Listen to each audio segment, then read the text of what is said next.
जो काल के शरीर से निकली, उसके क्या नाम है, बुद्धि तत्व की जननी तथा विकार रहित बताया है।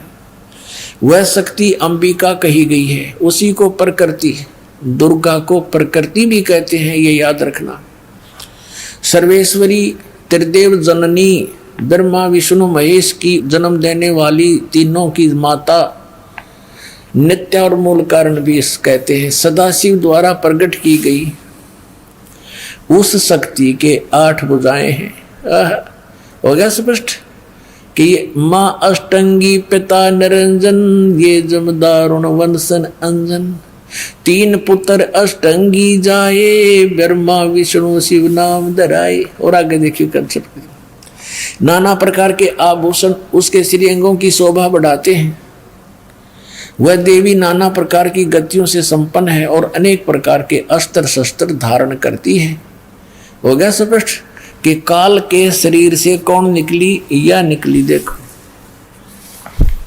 या निकली, या अष्टंगी है और 8 अंगों में अस्त्र शस्त्र धारण करती है। ये देखिएगा, ये निकली अष्टंगी, 8 भुजाओं वाली, इसको अष्टंगी कहते हैं। अब हम शिवपुराण पढ़ रहे हैं, ये देखिएगा, उसको प्रकृति भी कहते हैं और उसकी 8 भुजाएं हैं। अष्टंगी है, वो तीनों देवताओं की माता है और वो अनेक प्रकार के अस्त्र शस्त्र धारण करती है।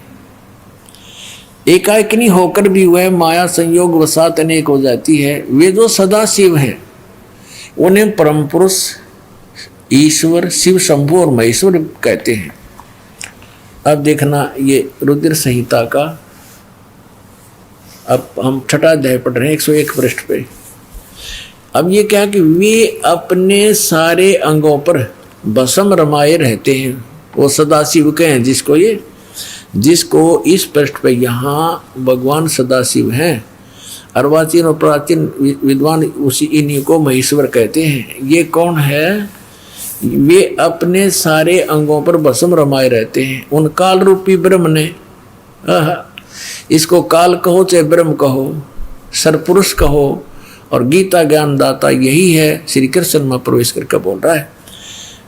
उन काल रूपी ब्रह्म ने एक ही समय शक्ति के साथ है, यो नाथ नहीं, शक्ति के, दुर्गा के साथ शिवलोक नामक अक्षेत्र का निर्माण किया था। उस उत्तम अक्षेत्र को काशी कहते हैं। वे प्रिया और प्रियतम शक्ति और शिव यानी पति पत्नी रूप में रहते हैं। प्रिया और प्रियतम